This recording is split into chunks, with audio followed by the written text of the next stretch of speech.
Hello toppers, स्वागत है आप सभी का टॉपर विल में। तो आज हमको स्टार्ट करना है ट्रिग्नोमेट्रिक फंक्शंस के ग्राफ को रीड करना है। बहुत अच्छे से हम ग्राफ्स को रीड करेंगे ताकि अगर हम अच्छे से थ्योरी को कवर कर लेते हैं तो जो क्वेश्चंस होते हैं उनमें हमें बिल्कुल भी प्रॉब्लम नहीं देखने को मिलती है। ठीक है, तो सबसे पहले हम साइन का ग्राफ रीड करेंगे, जबकि आधा जो ग्राफ है साइन का वो हम रीड कर चुके थे। तो आज हम अच्छे से साइन, कॉस, टेन, सेक, कॉसेक और कॉट सभी के ग्राफ्स को रीड करने वाले हैं। करेक्ट है, तो स्टार्ट करते हैं। सबसे पहले देखिए साइन का ग्राफ। ठीक है, तो ये है हमारा साइन का ग्राफ। साइन का ग्राफ क्या कह रहा है? साइन का ग्राफ होता है, क्योंकि जो साइन होता है वो बच्चे क्या होता है? साइन होता है R2 -1 to 1। ऐसे डिफाइन होता है हमारा साइन। साइन डिफाइन होता है R2 -1 to 1, यानी कि जो डोमेन है वो पूरी R होती है और जो रेंज है वो -1 to 1 होती है। यानी कि जो परिणाम आने वाले हैं वो -1 से 1 के बीच में ही रहेंगे, इससे बाहर नहीं जाएंगे। -1 और 1 भी हो सकते हैं, लेकिन इससे बाहर नहीं जाएंगे। आप देखिए -1 कहाँ पे है, इसकी वैल्यू -π/2 पे, 1 कहाँ पे है, π/2 पे। करेक्ट है। अब हम क्या करते हैं, जो साइन फंक्शन है, हमने पिछली क्लासेस में देखा था कि जो साइन फंक्शन है इसको क्या बनाने के लिए, व्युत्क्रमणीय बनाने के लिए, इन्वर्स बनाने के लिए, क्योंकि आज हमें पढ़ना क्या है, इन्वर्स ट्रिग्नोमेट्रिक फंक्शन, यानी कि जो ट्रिग्नोमेट्रिक फंक्शंस हैं उनका इन्वर्स हमको देखना है। अब हमें इन्वर्स बनाना चाहते हैं तो 1 1 एंड 1 2 होना चाहिए। मैंने प्रीवियस क्लासेस में बताया था। अगर वीडियो नहीं देखी तो नीचे डिस्क्रिप्शन बॉक्स में लिंक है, वहाँ से आप जाके चेक कर सकते हैं। करेक्ट है। आगे देखिए, अब हमको क्या करना है, ट्रिग्नोमेट्रिक फंक्शंस का क्या बनाना है, इन्वर्स बनाना है। इन्वर्स बनाने के लिए क्या होना चाहिए, जो फंक्शन है वो 1 1 एंड 1 2 होना चाहिए। 1 1 एंड 1 2 मीन्स जो फंक्शन है वो एक ही होना चाहिए और आच्छादक होना चाहिए। एक ही कब होगा, जब उसकी सारी इमेजेस अलग अलग इमेजेस, मतलब कि अलग अलग डोमेन के जो एलिमेंट्स हैं उनके अलग अलग पे जा रही होगी। और आच्छादक कब होगा, जब जो हमारी रेंज है उसमें एक भी एलिमेंट ऐसा ना बचे जिसकी इमेज उस पर ना जा रही हो। करेक्ट है। आगे देखते हैं। 1 1 एंड 1 2 पता है। अब जब हमने इसमें देखा तो हमने क्या चेक किया था प्रीवियस क्लासेस में कि ये जो फंक्शन है ये हमारा क्या है, मैनी वन है।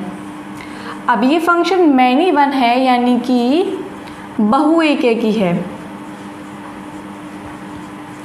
कैसा फंक्शन है ये हमारा, बहु एक ही है। ठीक है, जो फलन है हमारा कैसा है, बहु एक ही। अब बहु एक की फलन को तो बनाना इन्वर्स संभव नहीं है, तो हमें तो इन्वर्स बनाना था। तो हमने क्या करा, जो इसकी डोमेन थी R उसको रिस्ट्रिक्टेड कर दिया, इसको घटा दिया। और घटा करके क्या कर दिया, घटा करके कर दिया हमने -π/2 to π/2। ठीक है, से क्या कर दिया, -1 to 1। अब हम इसको अलग भी ले सकते थे। ठीक है, क्योंकि -π/2 से π/2 में यदि हम यहाँ पे एक लाइन ड्रॉ करते हैं तो वो सिर्फ ग्राफ को एक बार कट करती है, जबकि यहाँ से एक लाइन ड्रॉ करते हैं तो वो ग्राफ को 2 बार कट करती है, जो क्या शो करता है, मैनी वन का कॉन्सेप्ट शो करता है। ठीक है, यानी कि बहु एक ही का कॉन्सेप्ट शो करता है। करेक्ट है। अब हमने क्या करा, इसके डोमेन को रिस्ट्रिक्टेड कर दिया ताकि ये क्या हो जाए, 1 1 हो जाए, एक ही हो जाए। अब ये एक ही हो गया और आच्छादक हो गया। हमने पढ़ा जो ट्रिग्नोमेट्रिक फंक्शंस होते हैं वो क्या होता है, आच्छादक होते हैं। करेक्ट है। आगे देखना है। अब हमने ये क्या करा, इसे देखा। अब -π/2 to π/2 होना चाहिए, -π/2 to π/2 होना चाहिए। और ये कहाँ से कहाँ तक लाया करेगा, -1 to 1 लाया करेगा। हम इसमें ड्रॉ करके देखें तो कहाँ से कहाँ होगा हमारा, ये होगा -π/2 to π/2। यानी कि जो ये वाला हिस्सा है, जो ये वाला हिस्सा है ये हमको लेना है। ठीक है,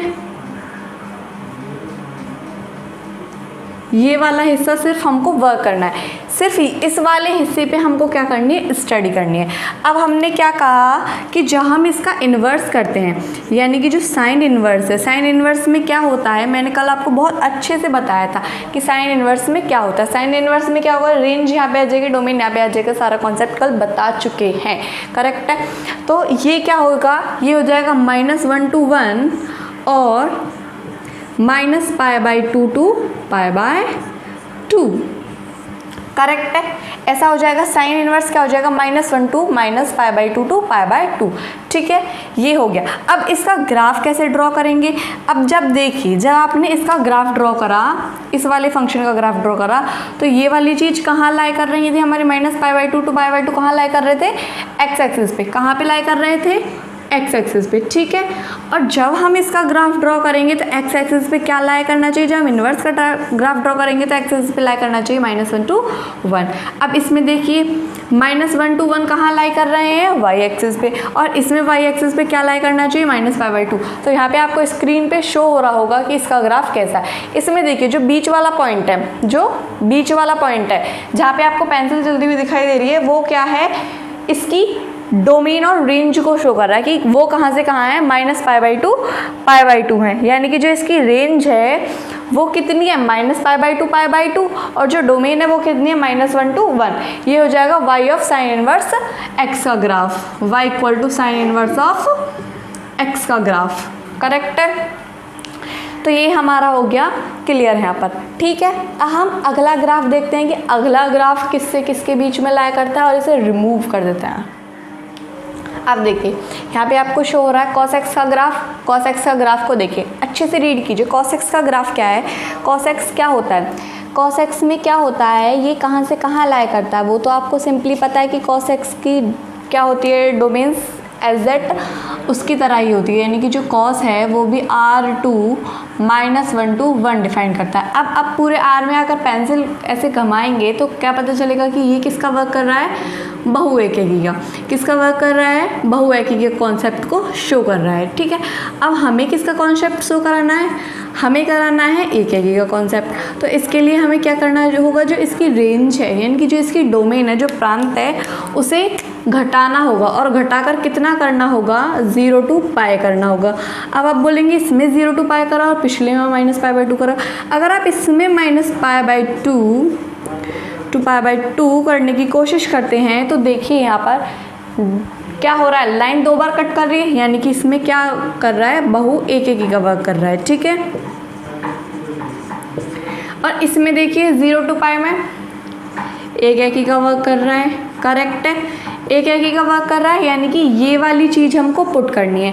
आप 0 से π रख सकते हैं, π से 2π रख सकते हैं, 2π से 3π रख सकते हैं, कुछ भी रख सकते हैं, 0 to -π भी रख सकते हैं। लेकिन हमने इसको प्रिंसिपल ब्रांच माना, मुख्य शाखा हमने इसको एज्यूम किया कि ये क्या है, हमारी मुख्य शाखा है। तो फिर जो कॉस फंक्शन था उसको हमने कैसे डिफाइन कर दिया, उसकी जो प्रांत था उसे घटाकर कितना कर दिया, 0 to π कर दिया। 0 to π करने का रीज़न हमको पता है, 0 to π करा और कहाँ से कहाँ तक लाई करेगा, -1 to 1 लाई करेगा। करेक्ट है। अब आप देखिए जहाँ पे आपको पेंसिल चलती हुई दिखाई दे रही है वहाँ पे आपको पता चल रहा होगा कि 0 to π का फंक्शन कितना होता है। ठीक है, इसमें वैल्यू कहाँ से कहाँ तक मिल रही है हमें, 1 to -1 कहाँ मिल रही है, 1 to -1 मिल रही है। करेक्ट है।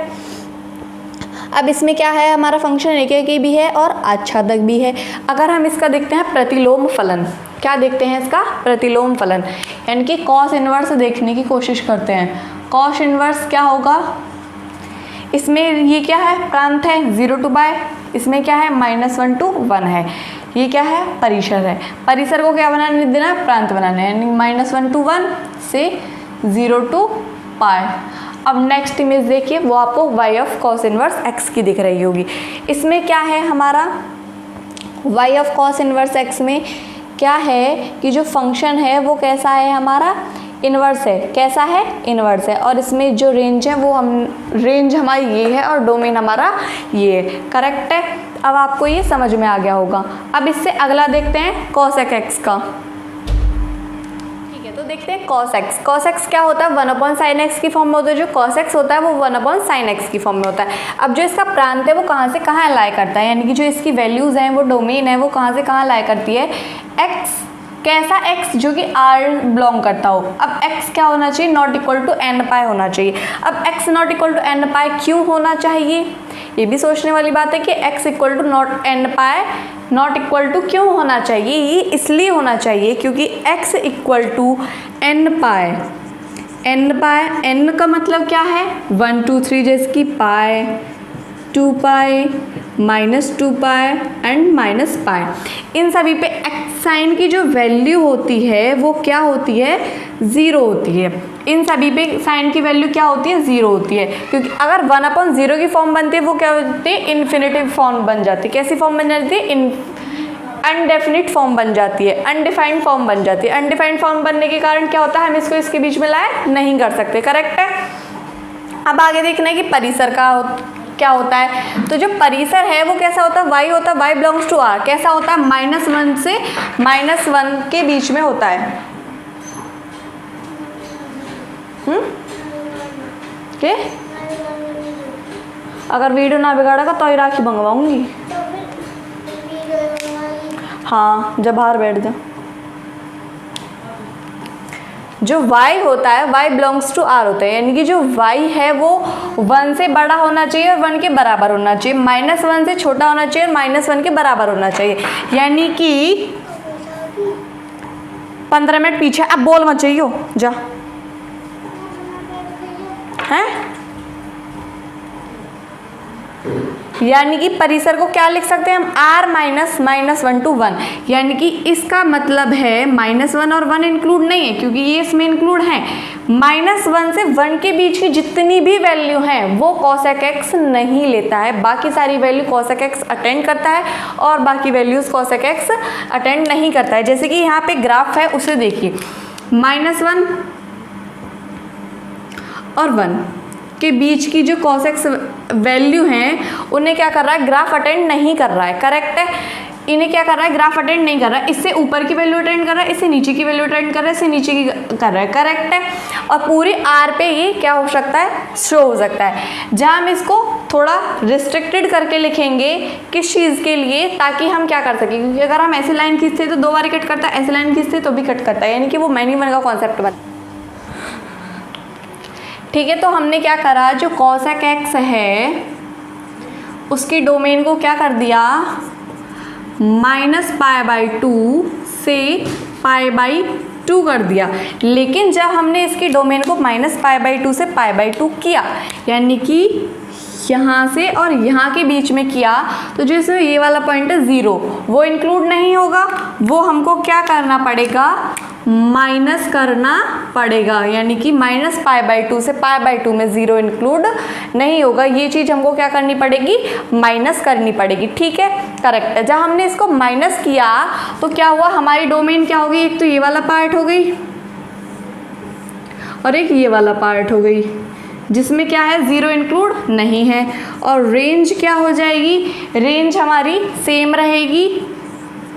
क्या है हमारी रेंज, -1 to 1, -1 to 1, यानी कि इनके बीच की जो वैल्यूज़ है वो क्या कर रहा है, कैरी कर रहा है। अगर आप यहाँ से यहाँ लेते हैं, π/2 से 3π/2 लेते हैं, तो आपको किसको माइनस करना होगा, पाई को। और यदि आप यहाँ से और यहाँ के बीच में लेने की कोशिश करते हैं तो क्या यहाँ से -3π/2 होगा कहीं पे, तो आपको -π माइनस करना पड़ेगा। इनकी रिस्ट्रिक्टेड रेंज होगी। ठीक है। ये cosec x को हमने ऐसे डिफाइन करा ताकि ये 1 1 और ऑनटो हो जाए। जहाँ हम इसका इन्वर्स बनाएंगे, यानी कि cosec inverse x, cosec inverse x कैसा होगा वो आप देखिए ज़रा।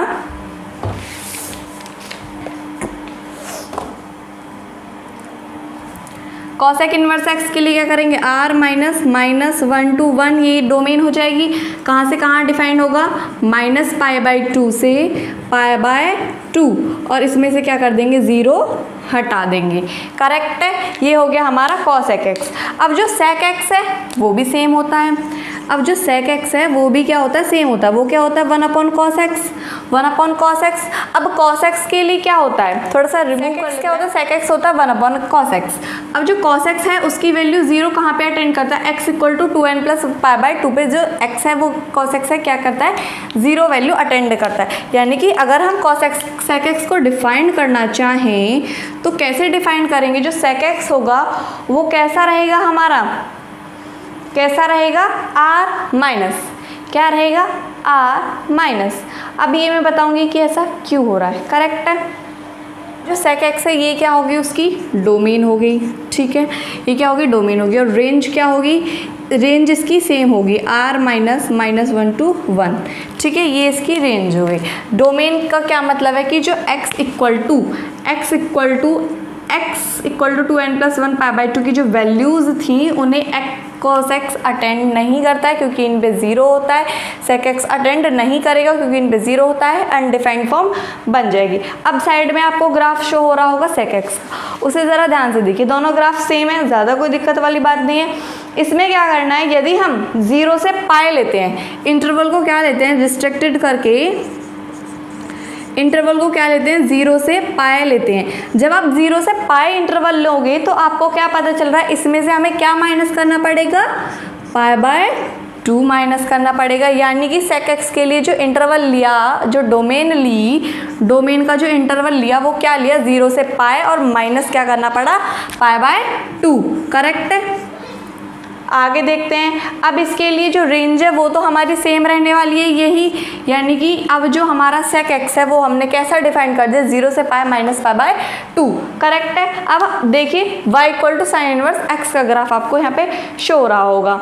अब आप उसमें देखिए, जब sec इनवर्स x करते हैं, जब sec इनवर्स x करेंगे, sec इनवर्स x के लिए क्या हो जाएगा, ये क्या थी डोमेन, तो ये क्या बन जाएगी, रेंज। पहले डोमेन लिख लेते हैं, और ये कहाँ से कहाँ डिफाइंड होगा, 0 to पाई, क्या डिफाइंड होगा, 0 to पाई, जिसमें से -π/2 क्या करना पड़ेगा, माइनस करना पड़ेगा। अगर आप दूसरी ले लेते हैं तो उसमें भी आपको कोई परेशानी नहीं, लेकिन हम इनको मीन के रूप में लेके चलते हैं, करेक्ट है। अब हम आगे देखते हैं, tan और cot का और रह जाते हैं हमारे, वो भी दोनों सिंपल ऐसे ही हैं, उनमें भी ज़्यादा कन्फ्यूज़न नहीं है, उनके ऐसे हैं, वो अभी आपको थोड़ी देर में पता लग जाएगा, करेक्ट है, ठीक है। तो यहाँ पे आपको tan x का ग्राफ शो हो रहा होगा, उसे देखिए। अब जो tan x होता है उसे क्या डिफाइन करते हैं हम, sin x upon cos x के रूप में डिफाइन करते हैं। अब जो cos x 0 हो जाएगा तो tan x डिफाइन नहीं हो पाएगा। cos x 0 क्या होता है, 2n+1 π/2 पे 0 होता है, यानी कि ये चीज़ हमको हटानी पड़ेगी, यानी कि जो परिसर है वो तो पूरा r आता है, लेकिन जो प्रांत है उसमें से हमें वो चीज़ घटानी पड़ती है जहाँ पर cos x क्या होता है, 0 होता है, करेक्ट है।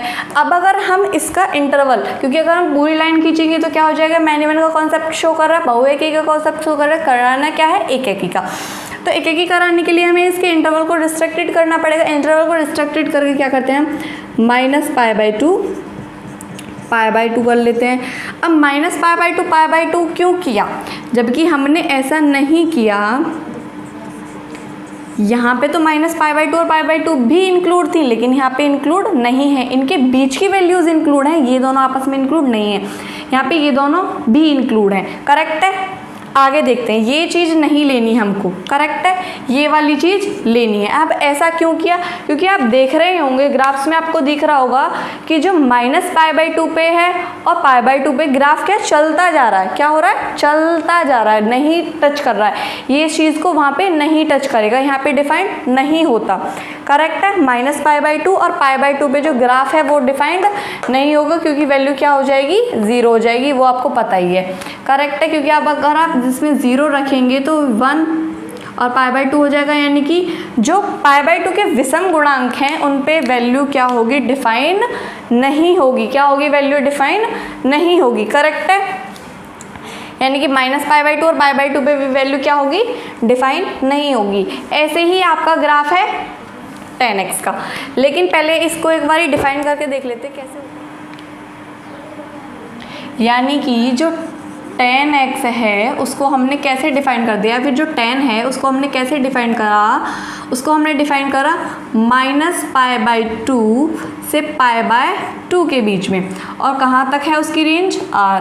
और जब हम इसका tan इनवर्स निकालेंगे तो क्या हो जाएगा, r2 -π/2 to π/2, और ये आपको पता चल गया कि π/2 और π/2 क्यों नहीं लेना है। तो ये हो गया हमारा tan x का ग्राफ। अब y equal to tan inverse x का ग्राफ आपको यहाँ पे शो हो रहा होगा, आप इसमें इजीली देख सकते हैं कि कौन सा वाला पार्ट हम लेके चल रहे हैं। अगर आप इसके बीच में लाइन भी खींचते हैं, दोनों में ऊपर नीचे कहीं भी खींचते हैं, तो वो ग्राफ को एक ही बार कट कर रहा है, यानी कि 1 का कॉन्सेप्ट शो कर रहा है, करेक्ट है।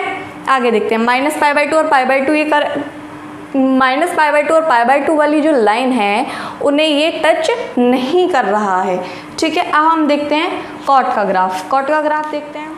अब देखिए कॉट एक्स का ग्राफ आपको यहाँ पे शो हो रहा है। कॉट एक्स देखिए, कॉट एक्स क्या है, cos x upon sine x, यानी कि जब साइन एक्स 0 हो जाएगा, जो साइन एक्स है अगर वो 0 हो गया तो ये अनडिफाइंड फॉर्म बन जाएगी। अनडिफाइंड फॉर्म बन जाएगी यानी कि वहाँ पे परिभाषित नहीं होगा, यानी कि x की हमें वो वैल्यूज़ लेनी है जहाँ पे x 0 ना बने। x 0 कब नहीं बनेगा, जब x not equal to n pi है, क्योंकि पाई 2 पाई 3 पाई इन सभी पे क्या होता है, साइन x 0 होता है। करेक्ट है, और परिचय क्या होगी r।